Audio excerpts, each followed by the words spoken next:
Hello and welcome to this video. Today we're going to be giving you a 3-step plan to getting a 9 in your religious studies IGCSE or GCSE. While there are a bit of a difference between the two, I do think that the general theme and concepts behind getting a 9 in both of them are essentially the same. And by following these 3 steps, I think that you will be given a very, very good chance in getting a 9, especially if you're willing to put the hard work in. I know it's a month before the exam, and there of course is a limited amount of things you can do now. In the knowledge sense, you're going to have to be studying all your other subjects. You have a lot of subjects to do, and I understand back in GCSE there was a load of stuff to know, from chemistry to biology, physics, math, whatever you're doing, right? There's going to be a lot of those things that you're going to have to do anyways. However, hopefully by giving you these 3 tips, that will make your journey easier and give you a direction of how you're meant to revise and prepare for your GCSE religious studies. So without further ado, let's get right into this video and say that the most important thing is to learn the material. And I think that that is the most important thing. And when I mean learn the material, what I mean is that you want to get the few of your specs. You want to get your spec out, depending on what school you're in. You might be doing a certain religion or a certain different concepts. I remember back when I was doing it, our school decided to do Christianity. Some other people were going to do maybe Islam or some other religion. You want to figure out, well, what is actually on the spec? What are you going to be doing? And as a result, you want to learn the material related to the spec. For example, if you're going to be doing Christianity, you probably want to read the Bible. And I'm not saying read the entire Bible, but read the key sections of the Bible which are directly applicable to things that they would ask. For example, as a rule of thumb, if you're reading the Bible in order to understand more about your Christianity spec and want to answer questions, I'll recommend you to always read the Gospels, Leviticus, Genesis, and the letters of Paul, which is basically the whole of the New Testament, and then Leviticus and Genesis from the Old Testament. That would give you perhaps the most condensed amount of information surrounding the different concepts, which you will be asked on the spec, and you will always, after reading it once, will have a general idea of the different quotes. And when you get into the exam, then you'll be able to use the quotes from memory from what you've read. And since the Bible has loads of different interpretations, what that helps you so much is that since a major part of the spec is to use scholarly and primary sources, it's very important that you're able to refer back to the Bible. The quote does not need to be verbatim. You don't need to quote this translation perfectly. In fact, it's impossible for the examiner to find the exact translation because there's loads of different translations out there. NIV, NASB, New Living Translation. Like, there's loads of translations. So even if you get a bit wrong, it doesn't really matter because there's no way on earth the examiner is actually going to check that that is definitely the correct translation, right? So as long as you have a good understanding of what the Bible says in those certain circumstances, you're then able to find and tick off one of the major parts of the spec. And that's a very important part of getting a 9, is to be able to reach the top marks, is to show that you actually know the material that you're meant to interact with.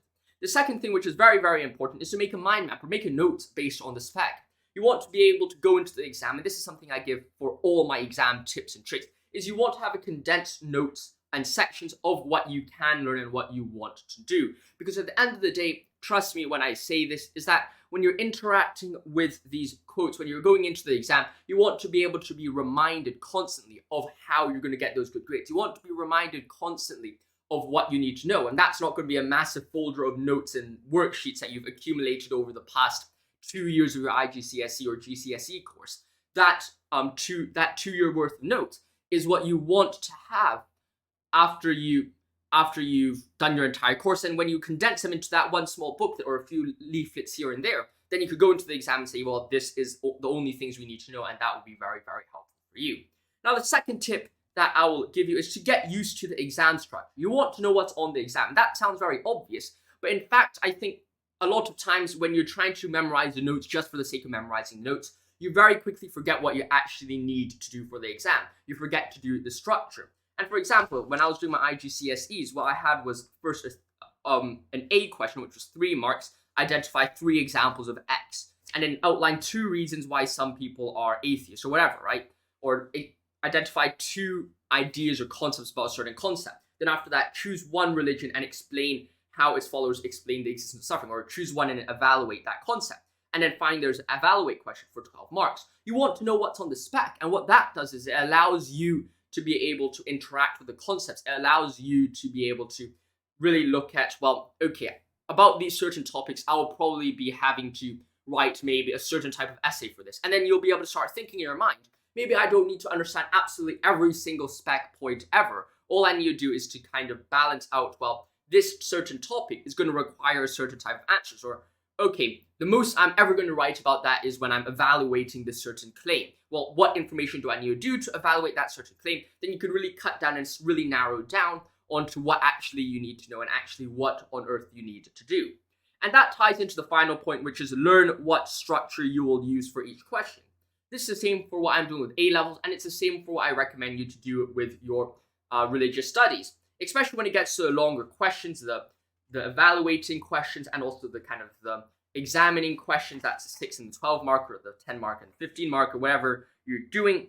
What you want to know is, well, what structure am I going to use? Normally what I do is that for my examination question, which is the second longest question, I would write 1 introduction and then 3 body paragraphs, or just do 3 body paragraphs examining 3 different features. And then that's what I will do. So I just need to think, well, okay, this point, suffering, is on the spec. Okay, I just need to know 3 points about that. Then I go to the evaluation question. I'm like, well, what structure am I going to use on that? Well, normally what I do is I have an introduction with my thesis, then I have a reason for, someone who agrees, and then someone who disagrees, why that disagree is wrong, and then after that, a conclusion. So I know the different standards and the different kind of procedures which I will use for that question, or I will know the different arguments that can be used for that question.